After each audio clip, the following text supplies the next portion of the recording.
Amen. Joseph était fidèle chez Potiphar, puis en prison.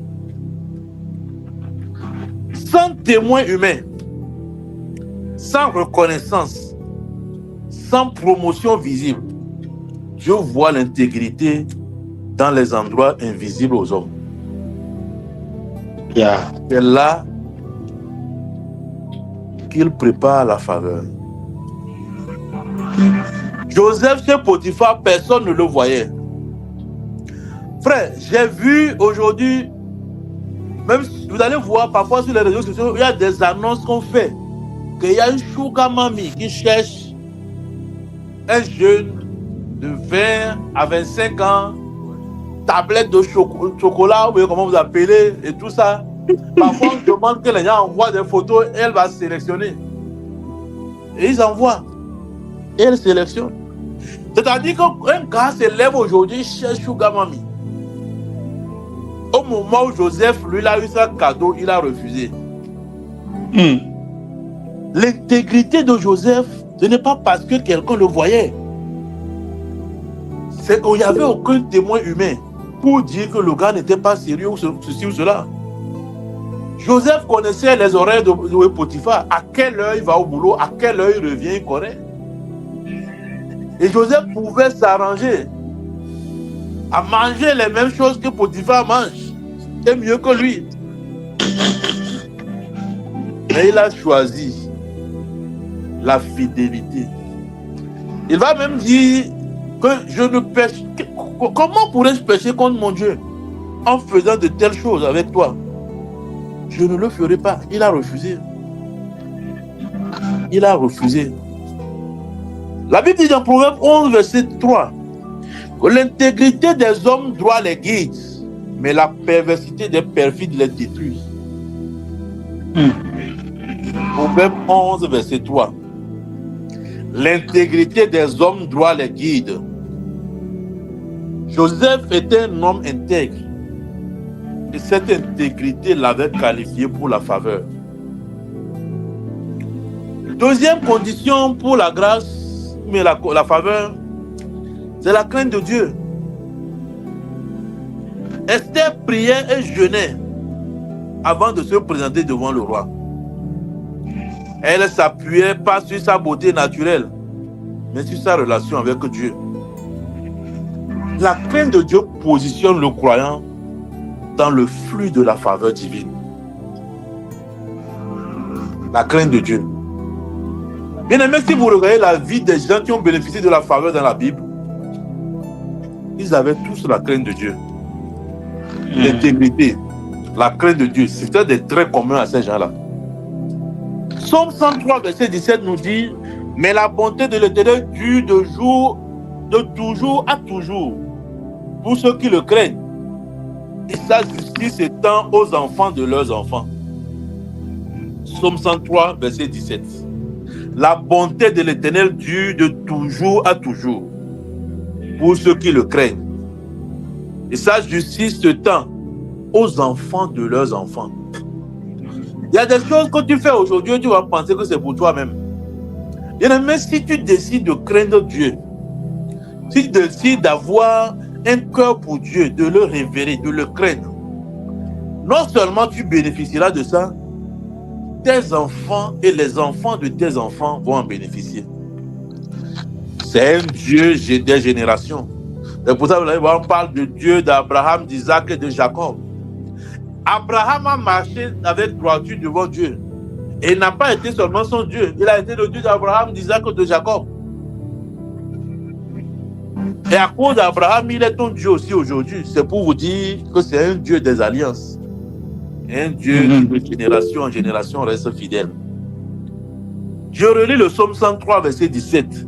Mais la bonté de l'Éternel dure de toujours à toujours pour ceux qui le craignent. Et sa justice s'étend aux enfants de leurs enfants. Bien-aimé, si tu ne crains pas Dieu, tu ne peux pas être qualifié pour la faveur. Première condition, c'est l'intégrité dans l'obscurité. C'est-à-dire personne ne te voit. Tu ne décides pas d'être intègre pour plaire aux hommes. Ce n'est pas un semblant d'intégrité de ça. L'intégrité où on veut plaire aux hommes, ça c'est un semblant d'intégrité. Mais ici, c'est des gens qui ont choisi d'être intègres. Et deux, c'est la crainte de Dieu. Troisième, c'est l'humilité. Job, dans toute son affliction, la Bible dit qu'il ne blasphéma pas Dieu. Il demeura humble face à la souveraineté divine. Il est resté humble. L'humilité est le sol dans lequel la faveur prend racine. L'humilité, c'est le sol dans lequel la faveur prend racine. Parce que l'orgueil chasse la grâce, mais l'humilité l'attire. Jacques 4, verset 6 va nous dire que Dieu résiste aux orgueilleux, mais il fait grâce aux humbles. Il fait grâce aux humbles. Tu veux attirer la grâce de Dieu, c'est de rester humble. Tu veux expérimenter la faveur. Si tu veux expérimenter la faveur divine, c'est de rester humble. Il ne faut pas que quelqu'un te trompe. Donc, la faveur, c'est quelque chose que tu ne mérites pas. La faveur, oui, tu ne le mérites pas, mais on te l'accorde à cause de ce que tu es. C'est pour ça qu'on a défini hier la faveur comme quand Dieu vient te regarder et te dit, au-delà de ce que tu mérites, je t'ajoute ça. C'est ça la faveur. Salomon a dit quoi? Je veux la sagesse. Mais au nom de la faveur, on lui donne et la sagesse et on lui ajoute de la richesse. C'est ça la faveur. Et Salomon était qualifié à quelque chose. C'est pour ça que Dieu même est venu lui demander qu'est-ce que tu veux. Il a fait quelque chose pour mériter ça. On ne va pas aller dans ça parce que ce n'est pas l'objectif de ce truc-là. Mais quand Dieu est venu, il a dit je veux la sagesse. Et Dieu sait que ce qu'il a fait là, ce n'est pas sagesse seulement que ça mérite. Tu ne peux pas sacrifier 1000 holocaustes et prendre que la sagesse.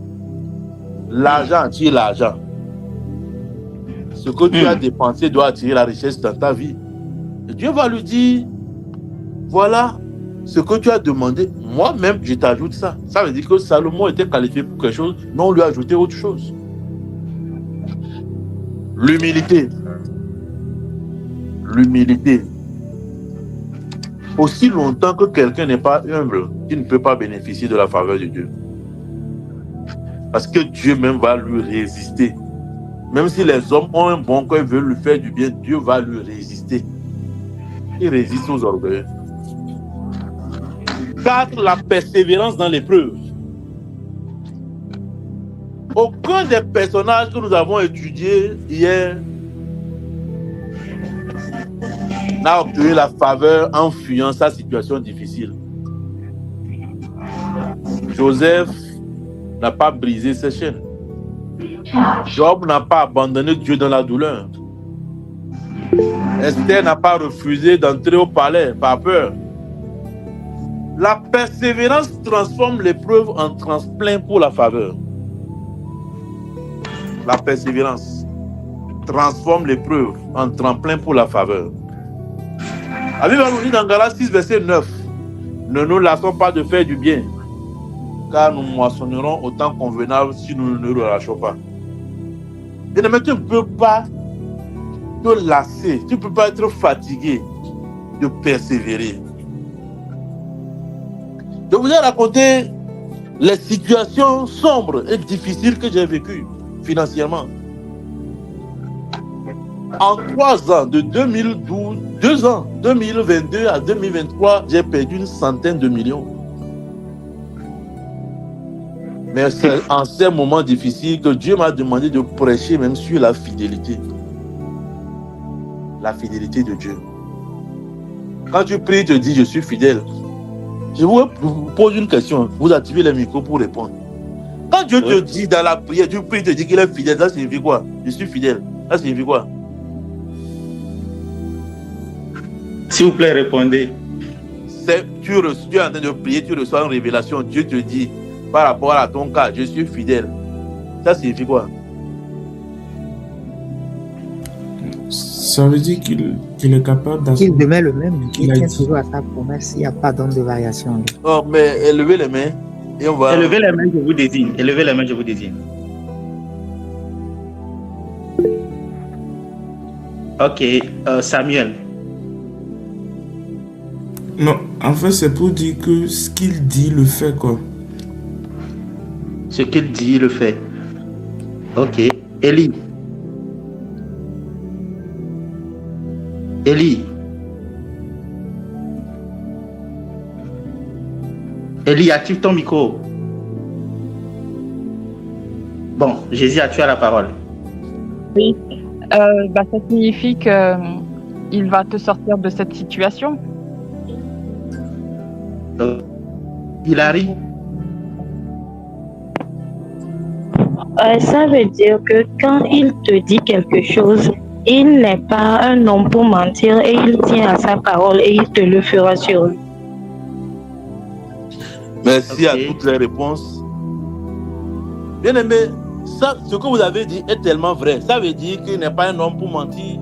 Ça veut dire ce qu'il a fait, il a promis, il va le faire. Ça veut dire que ce qu'il a dit reste inchangeable. Ça va le. Oui, mais il le fera quand? C'est ça la question. J'ai fini par comprendre par l'expérience personnelle que quand Dieu te dit je suis fidèle, ça signifie serre ta ceinture, la marche sera longue. Ça veut dire que parce que non, tu attends miracle auto là, ça ne sera pas auto. La marche sera longue. Serre ta ceinture, mais aie confiance que moi, quand je parle là, je le fais. Ça va être long, mais je le ferai. C'est pas écrit dans la Bible, c'est une expérience personnelle que j'ai faite. Quand Dieu te dit je suis fidèle, frère ou bien soeur, prépare-toi bien. Parce que ça ne va pas être facile la marche là. Il te rassure qu'il est fidèle, c'est-à-dire garde en pensée que ça va prendre du temps, mais je le ferai, quel que soit le cas. C'est ce que ça signifie. Alors, quand Dieu parle de sa fidélité, les gens pensent que non, dans la semaine, le miracle sera obtenu. Quand ça ne vient pas maintenant, tu finis par te décourager. Et la fidélité dont tu t'as parlé. Et la fidélité dont tu t'as parlé. La fidélité dont tu t'as parlé. Bien-aimé, la faveur vient à ceux qui savent persévérer dans l'épreuve. Tu rencontres la faveur de Dieu parce que tu as persévéré. C'est pas quand tu dis non, pourquoi s'il est réellement avec nous, mais dans la Bible même, Dieu va rencontrer l'autre là, Gédéon. Il va dire non, ce que nos pères nous ont raconté, le Dieu qu'on nous a présenté, s'il est réellement avec nous, pourquoi tant de malheur, pourquoi ceci, pourquoi cela? C'est pas ça, hein. C'est pour ça qu'il va dire à Josué, fortifie-toi et prends courage. C'est toi-même qui vas te fortifier. Hein. Moi, j'ai rencontré tellement de personnes émotionnelles dans la vie. Moins de choses, c'est que, je ne suis pas content, je n'aime pas les blagues. Parce que lui, là, sa joie dépend de la circonstance dans laquelle il vit. Et si ton miracle doit prendre un an, ça va prendre 2 ans. Tu seras malheureux pendant 2 ans. Tu ne vas pas faire l'attention en temps. Tu ne vas pas mourir avant le miracle là. La persévérance. La persévérance. C'est pour ça que Dieu va nous dire, dans 1 Pierre 5, verset 7, déchargez-vous sur lui de tous vos soucis, car lui-même il prend soin de vous. Un homme de persévérance, il décharge ces choses sur Dieu, parce qu'il sait que Dieu va prendre soin de lui. Il ne transporte pas ses problèmes lui-même. Il ne transporte pas ça lui-même. Bien aimé, la persévérance, j'insiste parce que c'est quelque chose de très important. C'est un élément incontournable dans la faveur. Vous ne pouvez pas être qualifié pour la faveur si vous n'avez pas la persévérance. En temps, tu vas te décourager. En temps, tu vas abandonner. En temps, tu vas chercher d'autres solutions. En temps, tu vas chercher un autre Dieu. Parce que le Dieu qu'on t'a prêché, lui, il est trop lent. On a vu des gens qui ont quitté le bon chemin simplement parce que le miracle tardait. On a vu des gens qui se sont égarés, qui ont fait naufrage de la foi parce qu'ils étaient pressés d'expérimenter certaines choses en Christ. Dieu est un Dieu fidèle. Mais il attend de nous la persévérance. Dans les moments sombres de mes épreuves, il y avait une chanson que j'aimais chanter beaucoup. Vous allez voir, parfois, il y a des chants qui vous viennent par saison. Il y a des chants qui vous viennent par saison. Ne me donne de nous. Et mon Tati. ne me donne de nous. Ne me donne de nous. Ne me donne de nous. Et de mon grâce. Nous m'appelons.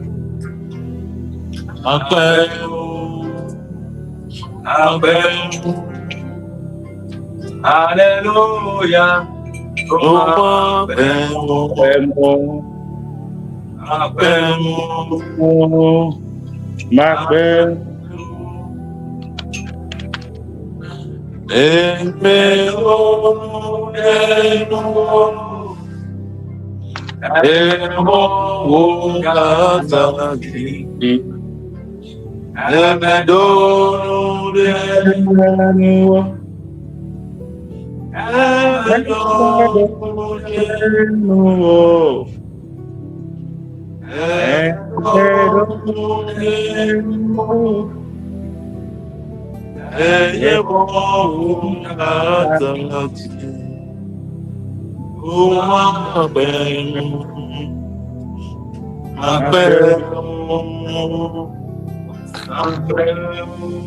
Il y a quelqu'un dont ce chant est destiné à toi ce soir.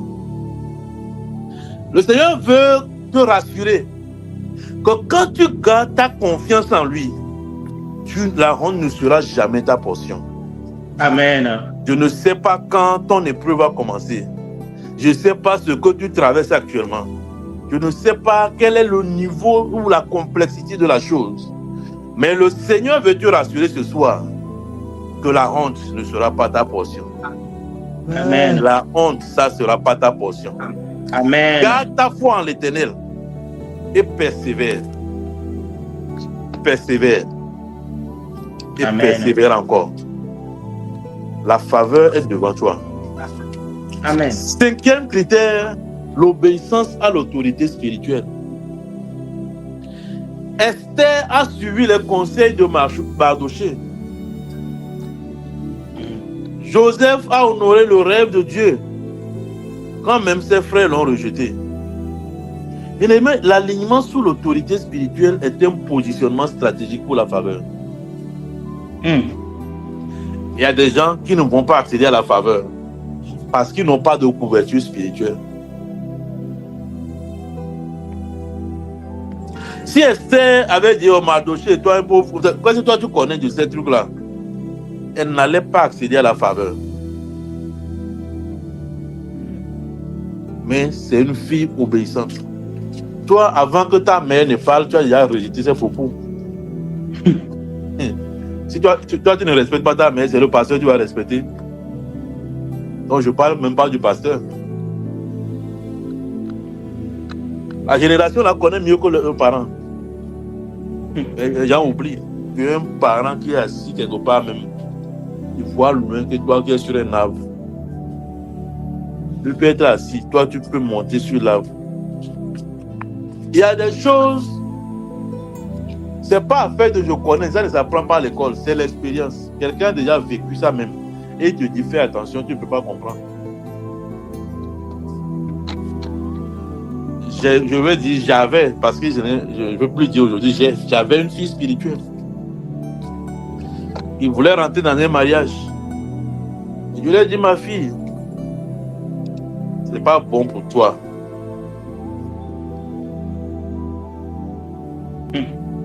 C'est pas bon. Elle m'a dit qu'elle a arrêté ça. Mais un jour, j'étais là, elle est venue me voir. Je dis, ah papa, on s'est remis ensemble. Elle est venue avec le gars. Et derrière vous, on s'est remis ensemble. Mais on a voulu que les choses avancent un peu avant qu'on ne vous informe. Et maintenant, là où on est, et autres, là, j'ai dit, hé, ma fille. Elle m'a dit, papa, je te demande de m'aider à rentrer dans le mariage. C'est pas que aide-moi mon avis, si c'est bon, c'est pas bon. Aide-moi à me marier. Je lui ai dit de me repréciser ma mission. Elle me l'a reprécisé clair. Ce qu'elle doit faire, ce que je dois faire, c'est de l'aider à rentrer dedans. Elle est rentrée dedans, hein. Mais le mariage n'a pas fait un an.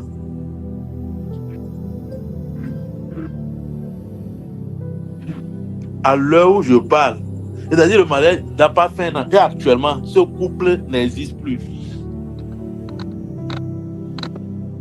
Ils doivent, c'est les papiers du tribunal seulement qu'ils attendent. Ce mariage a fait moins de 3 ans. Déjà après un mois de mariage, les problèmes a déjà commencé. À chaque fois qu'elle vient, je lui dis, ma fille, je t'avais prévenu. Elle dit, oh papa, oh, quand tu as prévenu quelqu'un, c'est bien. Hein? Parce que tu parles. C'est quand tu n'as pas prévenu que tu mords les doigts. Que, oh, j'aurais dû. Je l'ai prévenu. Bien-aimé, quand tu n'es pas sous une autorité spirituelle, tu ne peux pas accéder à la faveur. Ne te trompe même pas. Mardoché voyait quelque chose que Esther ne peut pas voir, mais elle suivait bêtement Mardoché. Allez voir le cas de Naomi et de Ruth. C'est Naomi qui a dit à Ruth, ma petite, va. Boaz sera couché. Va sous ses pieds, touche ses pieds. Quand il se réveille, te demande, hey, qui es-tu? Dis-lui que c'est moi, la fille de temps en temps. Et voilà, il va te faire telle proposition. Ah, accepte ça, il va t'épouser. Ruth n'avait pas eu les idées elle-même. Hein. Ouais. C'est Naomi qui l'a guidée. Elle s'est mariée à l'homme le plus riche de la génération là. Il y a quelqu'un qui va te monter le chemin. Et c'est ça la faveur. Mais quand tu es ce que j'appelle monsieur, je connais, madame, je connais, c'est toi qui connais tout. C'est vous qui maîtrisez l'art de ceci. C'est vous qui connaissez cela. Bien aimé. Il y a des choses qui paraissent parfois même illogiques. Que quelqu'un va te dire. Mais si tu es humble, tu vas accéder à la grâce. La faveur, on accède à ça par obéissance. Parfois. La faveur, on accède à la faveur par obéissance. Je ne parle pas seulement de l'obéissance à Dieu, mais l'obéissance à une autorité spirituelle. L'obéissance à une autorité spirituelle. Aujourd'hui, le pasteur ne peut même pas donner son avis sur quelque chose que toi tu fais, mais tu veux faire. Parfois, on informe. C'est-à-dire que je suis venu vous informer que c'est pour te dire que tu n'as pas de mot à dire. Pas qu'on te dit, voilà, qu'est-ce que tu penses, mais on te dit que je t'informe. Tu m'informes, tu veux que je donnerai la vie. Je me tais, je regarde. Bien aimé, il y a certaines choses aussi qui bloquent la faveur. Nous allons parler rapidement de 5 choses. Nous avons vu les conditions, 5 conditions. Nous allons parler de 5 choses aussi qui bloquent la faveur. Première chose qui bloque la faveur, c'est l'amertume et le manque de pardon. Ça ferme hermétiquement le canal de la faveur. C'est vrai. Quelqu'un peut nous lire Hébreux 12, verset 15. Hébreux 12, 15. Hébreux 12, 15. Quelqu'un n'a qu'à ouvrir. Si tu trouves, tu lis rapidement. Hébreux 12, verset 15, je lis. Veillez à ce que nul ne se prive de la grâce de Dieu, à ce qu'aucune racine d'amertume poussant des rejetons ne produise du trouble et que plusieurs n'en soient infectés. L'amertume, ça vous prive de la faveur. Il y a des gens qui ne pardonnent jamais. Il y a des gens qui se morfondent pour des histoires que tout le monde a oubliées. Celui qui t'a même offensé a oublié et il continue par te taquiner, par penser que vous êtes bien, mais toi, tu as encore gardé l'amertume là. Ça bloque la porte à la faveur. 2. L'impatience. On brûle les étapes et ça détruit la préparation divine. Galates 6, verset 9, nous l'avions déjà lu. 3. Le compromis moral.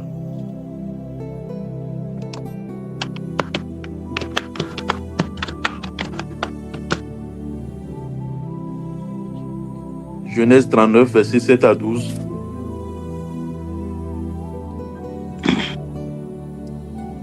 Genèse 39, du verset 7 à 12.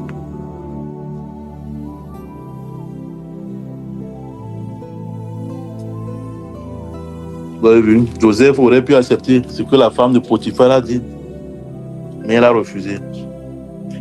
5. L'isolement spirituel. Hébreux 10, verset 25. Les gens quittent leur communauté de foi et ça affaiblit la couverture sur eux. Tu quittes ta communauté. La Bible va nous dire n'abandonnez pas vos assemblées. N'abandonnez pas vos assemblées. N'abandonnons pas notre assemblée, comme c'est la coutume de quelques-uns, mais exhortons-nous réciproquement, et cela d'autant plus que vous voyez s'approcher le jour. Il y en a qui ont fait naufrage de la foi parce qu'ils se sont éloignés de leur communauté. C'est-à-dire, à un moment donné, tu te retrouves dans un coin seul, tu penses que tu adores seul à la maison, et quand les problèmes viennent, ça t'emporte facilement. Je connais quelqu'un, il avait l'air d'être un gars fort dans la foi. Mais un jour, il avait raté un culte. Et dans la semaine, il va faillir faire une dépression. Il se disait que non, il se sent abandonné de tous. Il traverse trop de problèmes. Il a l'impression que Dieu même ne considère pas son cas et autres. Je lui ai dit, tu n'étais pas là dimanche. Et c'est ça qui te rattrape en semaine. C'est-à-dire que parfois tu t'éloignes de ta communauté. Ta présence, le message du jour peut te réconforter. Le message du jour peut te donner plus d'énergie. Mais vivre seul, aller s'isoler dans un coin, on lit la Bible. Ah, moi je ne veux plus entendre parler des pasteurs. Oh, les prophètes qui sont trop faux. Quoi, et tu te caches. Frère, ta foi va s'éteindre. Tranquillement, personne ne saura même. On te verra de l'autre côté seulement un beau jour. Joseph, c'est le modèle parfait de la faveur préparée. Chaque étape difficile de la vie de Joseph était une chambre de préparation pour la faveur. Dieu ne l'a jamais abandonné. Il l'accompagnait dans chaque endroit. Les rêves divins reçus dans la maison de son père, dans Genèse 37, verset 5. La trahison de ses frères, vendu comme esclave en Égypte. La faveur chez Potiphar malgré l'esclavage. L'accusation injuste et son emprisonnement. La faveur en prison par le geôlier qui lui confie tout, selon Genèse 39, verset 21 à 23. L'oubli pendant 2 ans par le responsable. Et le rêve de Pharaon qui a changé son histoire en 24 heures. Genèse 41, verset 40. Bien-aimé, tu dois identifier ce soir les obstacles personnels à la faveur dans ta vie. C'est quoi? C'est l'amertume? C'est le compromis? C'est l'impatience? C'est l'arrogance spirituelle ou l'isolement?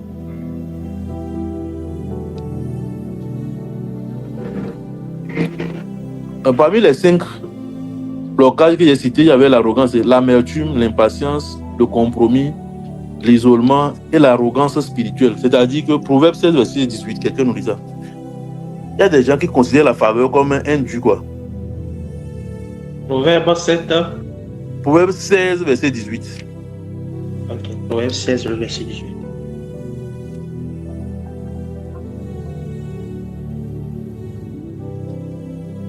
Proverbe 16, le verset 18. L'arrogance précède la ruine et l'orgueil précède la chute. Il y a des gens qui sont spirituellement arrogants. Ils pensent que quand Dieu veut leur faire une faveur, ils pensent qu'ils méritent ça. Ils pensent que c'est un droit. Ils pensent qu'ils sont qualifiés pour ça. C'est ça le problème de beaucoup de personnes. Certains allaient déjà céder à la faveur, à des promotions, à de grandes responsabilités. Mais puisqu'ils pensent que c'est un dû, ils pensent qu'ils méritent ça. C'est ça qui les fait traîner. Ce soir, tu vas identifier ton obstacle. Est-ce que c'est l'amertume, le compromis, l'impatience, l'arrogance et tout ça? Et tu dois prendre le temps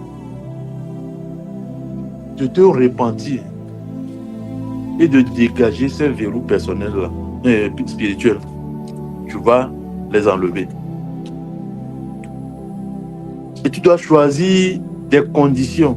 Qu'est-ce qui te manque aujourd'hui? C'est l'intégrité, c'est l'humilité, c'est la persévérance. Ce qui te manque, tu dois t'engager à le cultiver activement. Il y en a, c'est la persévérance. Tu te décourages trop vite. C'est toi qui abandonnes tout de suite. C'est toi qui te décourages. C'est toi qui te lamentes. C'est toi qui, à tout moment, il faut que quelqu'un te remonte le moral. C'est toi qui, à tout moment, tu as l'impression que le monde est tombé sur la tête. C'est toi qui penses que tu souffres plus que tout le monde. Tu dois pouvoir identifier les conditions qui manquent dans ta vie pour activer la faveur.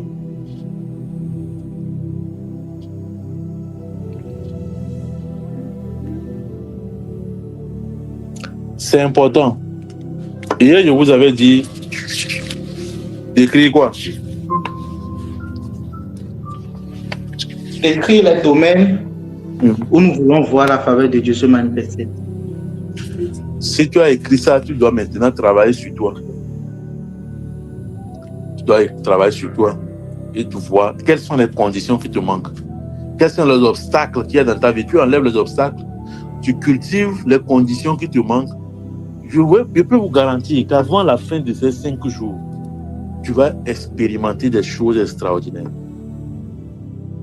Tu vas expérimenter des choses extraordinaires. C'est l'amertume. J'ai connu une fille qui traîne encore à ce malheur aujourd'hui parce qu'elle n'arrive toujours pas à pardonner à son ex. Le gars lui a fait un enfant, elle a fait un enfant au gars, le gars l'a abandonné. Et quand tu parles de cette relation encore aujourd'hui, elle pleure. Elle a beaucoup d'amertume dans son cœur par rapport à ça. Bien aimé. Peut-être que c'est... Toi, tu pleures derrière un voyou même. Tu pleures derrière quelqu'un qui ne te mérite pas. Tu pleures derrière quelqu'un que si... C'est-à-dire que quand Dieu t'ouvre les yeux, même quand tu vois ce qu'il prépare pour toi, tu vas dire, mais j'ai été bête en sortant avec celui-là. Tu continues pas à pleurer pour ça et refuser de tourner cette page. L'amertume a rempli son cœur. Bien aimé, vous devez apprendre à laisser aller les choses, à pardonner. Moi, j'ai traversé des choses. L'épreuve. Quand je parle des choses que j'ai traversées financièrement parlant, certains, quand ils entendent ça, ils oublient leurs problèmes. Certains, quand j'entends ça maintenant, ils s'assoient, ils veulent se lamenter avec moi. Oh, moi, je ne suis pas du genre des lamentations. Jamais. Ce que tu penses que tu as comme problème, moi, j'en ai plus que ça. Mais je persévère. Je prêche la parole. J'encourage encore ceux qui ont des petits problèmes. Et au jour le jour, j'avance.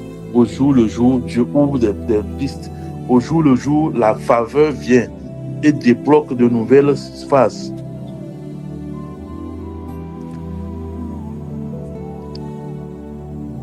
Au milieu de toutes ces épreuves, on continue pas à voir la faveur de Dieu se manifester. On continue pas à voir la faveur de Dieu à l'œuvre. Ça donne la force, ça donne le courage de prêcher la parole, de partager son expérience, de raconter des histoires que tu as traversées. Bien-aimé, tu dois apprendre à laisser aller certaines choses, à travailler sur tout ce qui est blocage dans ta vie par rapport à la faveur. et cultiver ce qui doit être cultivé. Je veux que tu déclares avec moi ce soir que ma souffrance est une chambre de préparation, Ma souffrance est une chambre de préparation, pas une condamnation. pas une condamnation. Mais, bien-aimé, Dieu ne t'a pas condamné. Il est en train de te préparer pour quelque chose. Déclare encore que je refuse l'amertume. Je refuse l'amertume. Je garde mon cœur ouvert à la faveur de Dieu. Je garde mon cœur ouvert à la faveur de Dieu. Je marcherai dans l'intégrité Je marche marcherai dans l'intégrité jusqu'à ce que ma faveur éclate. Jusqu'à ce que ma faveur éclate. Qui doit être intègre? Tu dois choisir de marcher dans l'intégrité jusqu'à ce que tu ne vois ta faveur éclater. L'amertume. Joseph, là, il a vu ses frères. Il leur a dit quoi? Vous m'avez souhaité le mal, mais Dieu l'a changé en bien. Si c'est toi, là, tu vas dire de les mettre en tôle. Si c'est toi, tu vas leur dire, qui pouvait penser que Dieu allait vous livrer entre mes mains? Il avait le pouvoir, il pouvait faire de ce qu'il veut. Mais il a pardonné, il a même mangé avec eux, il a pleuré sur les choses passées et il doit avancer. Allez amener votre père, allez amener toute la famille. Toi, tu vas leur dire, c'est impardonnable ce que vous avez fait. Si ce n'est pas Dieu qui était avec moi, vous avez pensé que j'allais mourir. Mais Dieu avec moi, c'est votre tour de mourir. L'amertume, le manque de pardon, ça ferme la porte à la faveur. Bien aimé, la faveur, ce n'est pas ce que vous pensez. On peut mener n'importe quelle vie et accéder à ça. La faveur se mérite. Marie, dont vous parlez, était vierge. Jésus n'est pas passé par elle parce que Dieu l'avait aimée. Job a été restauré le double de ce qu'il avait avant. Bien aimé, c'est parce que cet homme-là a été intègre. L'intégrité dans l'épreuve. Je vous ai parlé des occasions en or pour faire ce que toi tu cherches. L'occasion est venue chez lui. Toi tu cherches ça. Lui c'est même venu. Il a refusé. Et il a été pour la faveur l'a localisé. Ce soir, je vais déclarer sur toi que la souffrance ne va pas t'emporter au nom de Jésus-Christ. Amen. Ta souffrance n'est pas une condamnation. Amen. Et le temps de préparation est révolu maintenant. Amen. Ton temps de préparation s'achève maintenant. Amen. Le Seigneur fait de nouvelles choses dans ta vie en cette semaine au nom de Jésus-Christ. Amen. Avant la fin de ce programme, le domaine de ta vie qui manque de faveur et tu souffres, j'active la faveur au nom de Jésus-Christ. Amen, amen, amen, amen. Reçois la faveur de Dieu. Amen. Et reçois la faveur des hommes. Amen. Je prie que les gens t'aiment. Amen. Je prie que les gens te bénissent. Amen. Que les cœurs s'attachent à toi. Amen. Et que les gens te fassent confiance et qu'on te confie des choses. Amen. Amen. Je prie que la faveur vienne sur toi comme un manteau. Amen. Partout, les gens vont se réunir pour décider de ton sort, que la faveur parle en ta, que la grâce parle en ta faveur. Amen. Bien-aimé, sois relevé de tout ce qui est obstacle qui retarde ta destinée. Amen. Reçois la grâce de persévérer dans l'obscurité comme Joseph. Amen. Amen. Et que ton intégrité invisible prépare ton élévation visible pour la gloire de Dieu. Amen. J'ai dit ces paroles sur toi ce soir au nom de Jésus-Christ. Amen. Et je prie qu'elles prennent chair. Amen. Et que ton histoire ne soit plus jamais la même. Amen, amen, amen, amen. Demain, nous parlons de quand la faveur renverse la situation. Yeah. Le thème de demain, c'est quand la faveur renverse la situation. Et le samedi, nous allons parler de la faveur et l'élévation subite. C'est-à-dire une élévation subite, là, c'est comment on peut dire ça? En même temps, soudain. soudain. Et le dimanche, nous parlerons de commander la faveur. C'est une nuit d'activation où tu vas activer la faveur dans ta vie.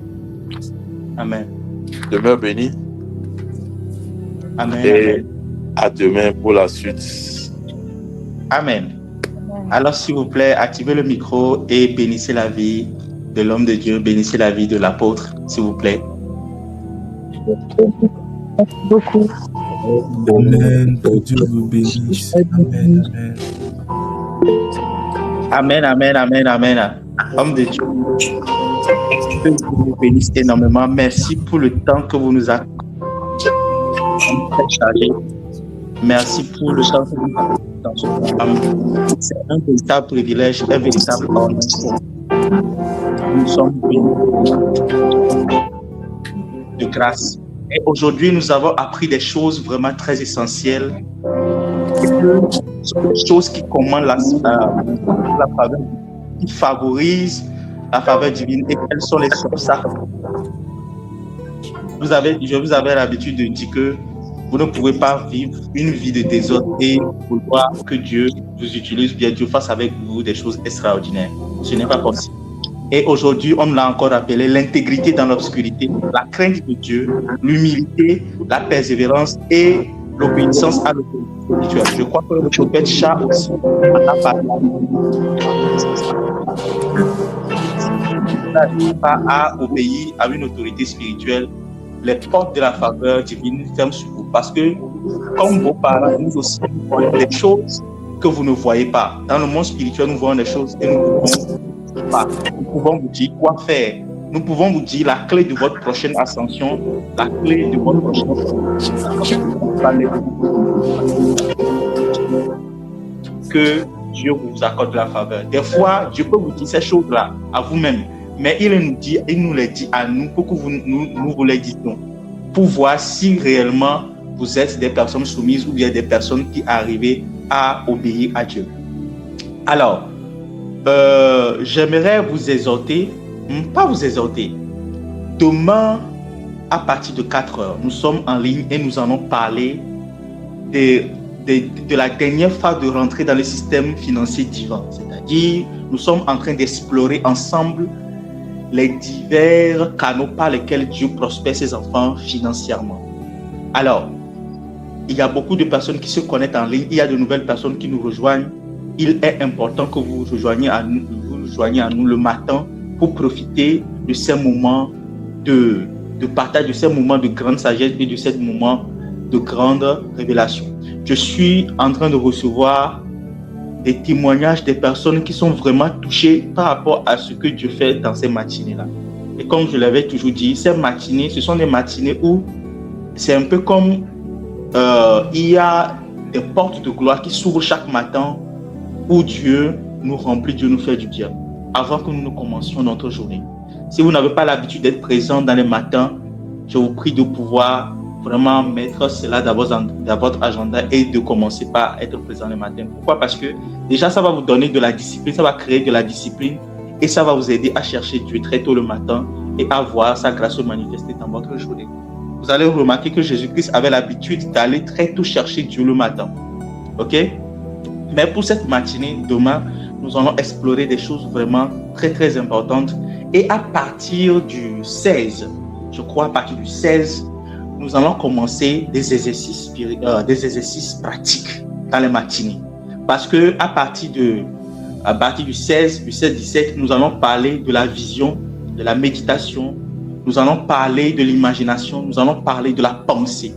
Comment est-ce que la pensée, l'imagination et la vision arrivent à manifester clairement et correctement ce qu'on appelle par la prospérité divine. Et là, nous allons faire des exercices pratiques. Pas la définition de la vision que nous connaissons d'habitude. Non. Nous allons rentrer dans des choses vraiment très, très, très, très intéressantes. Des choses vraiment très pratiques qui vont nous permettre de planifier notre vie et de voir Dieu se manifester d'une manière incroyable. Amen, amen. Alors, si tu es béni ce soir, donne-moi un bon amen et je vais prier pour toi. On va terminer. Je vais prier pour toi. Amen. Amen, amen, amen. Je prie pour toi. Amen. Amen. Amen. Excellent Père de grâce, je te bénis pour la vie de tes enfants.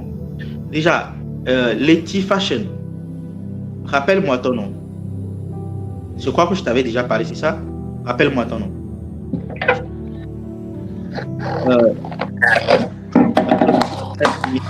Fashion sur son nom de connexion. Letty Fashion. Bon, anyway, on y va. Si tu arrives à trouver à la fin, je vais. Oh, qui est en train de déranger ça moi comme ça? Anyway, je prie pour vous. Je prie pour vous. Excellent Père de grâce, Dieu de bonté, Dieu d'amour. Seigneur, merci pour les choses que tu as encore révélées ce soir, parce que tu veux accorder la faveur à tes enfants. Père, nous croyons que la mise en pratique de ces choses vont débloquer des vagues de faveur incroyables, inestimables dans notre vie au nom puissant de Jésus. Je prie au nom puissant de Jésus-Christ ce soir que tu racontes quelqu'un particulièrement dans sa santé. Je ne sais pas qui est en train de souffrir dans sa santé, mais je déclare et je décrète que Dieu te raconte particulièrement dans ta santé divine au nom puissant de Jésus. Que Dieu te guérisse, Dieu te restaure au nom puissant de Jésus. Je déclare que Dieu te visite au nom puissant de Jésus. Que le Seigneur envoie ses anges te restaurer au nom puissant de Jésus. Je déclare sur vous au nom puissant de Jésus-Christ que lorsque vous allez sortir demain de la maison, que Dieu ouvre pour vous des portes de grâce exceptionnelles. À votre réveil, de la manière dont le soleil brille, chaque matin qui passe, le soleil se lève et chaque soir qui vient, il y a la nuit. Alors, si l'alliance de Dieu avec le soleil et la nuit, le jour et la nuit n'est pas encore rompue, alors que vous ne manquez pas de faveur au nom puissant de Jésus. Qu'on vous remarque dans votre travail, qu'on vous remarque au service, qu'on vous remarque à l'école, dans votre université, qu'on vous remarque et qu'on vous accorde la faveur. Je vais prier maintenant pour toutes les personnes qui ont des projets. Tous ceux qui ont des projets d'entreprise, projets de bar, projets de quoi que ce soit, je vais prier pour vous. Ça peut être même des projets de construction. Je déclare et je décrète sur votre vie au nom puissant de Jésus. Celui qui fournit de la semence au semeur, vous fournit l'argent dont vous avez besoin pour lancer ces activités au nom puissant de Jésus. Je déclare et je décrète sur votre vie ce soir que vous recevez l'argent pour commencer ces activités. Trouvez des promoteurs, trouvez des partenaires qui vont vous accompagner dans ces réalisations au nom puissant de Jésus. Amen. Que Dieu vous bénisse énormément. Aujourd'hui, j'ai échangé avec beaucoup de personnes et dans les discussions, j'ai vu que Dieu est en train de faire des choses extraordinaires. Il y a certains qui ont partagé leur témoignage avec moi. S'il plaît à Dieu, dans une certaine matinée, nous allons faire une matinée de talk show où vous allez pouvoir partager aussi votre témoignage. Et vous allez raconter ce que Dieu est en train de faire. J'ai échangé avec beaucoup. En tout cas, aujourd'hui, franchement, Dieu est en train de restaurer des vies. Alors, si toi, tu es dans ce programme et tu n'es pas encore sérieux avec Dieu, s'il vous plaît, s'il te plaît, c'est le moment de l'être.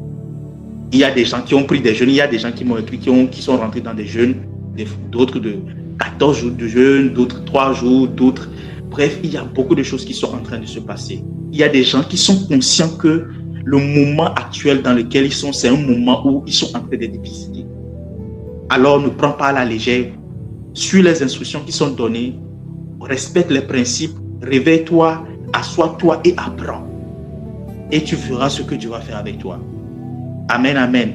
Que Dieu vous bénisse énormément. On se retrouve demain à 4h. S'il vous plaît, soyez à l'heure. Venez vite pour qu'on commence vite et qu'on termine vite. On a beaucoup de choses à partager. Et surtout, la semaine qui va commencer, la 3e semaine dans laquelle on va rentrer, on va parler de beaucoup de choses qui sont très sensibles. Mais si vous ne venez pas à l'heure, vous rentrez dans le live, peut-être 30 minutes plus tard, vous allez rater beaucoup de choses. Parce qu'on va faire beaucoup de choses pratiques. OK? Alors, que Dieu vous bénisse. On se retrouve à demain. Reposez-vous vite et réveillez-vous très tôt. Que la paresse ne vous gagne pas et que le Saint-Esprit vous fortifie. À demain. Shalom à tous.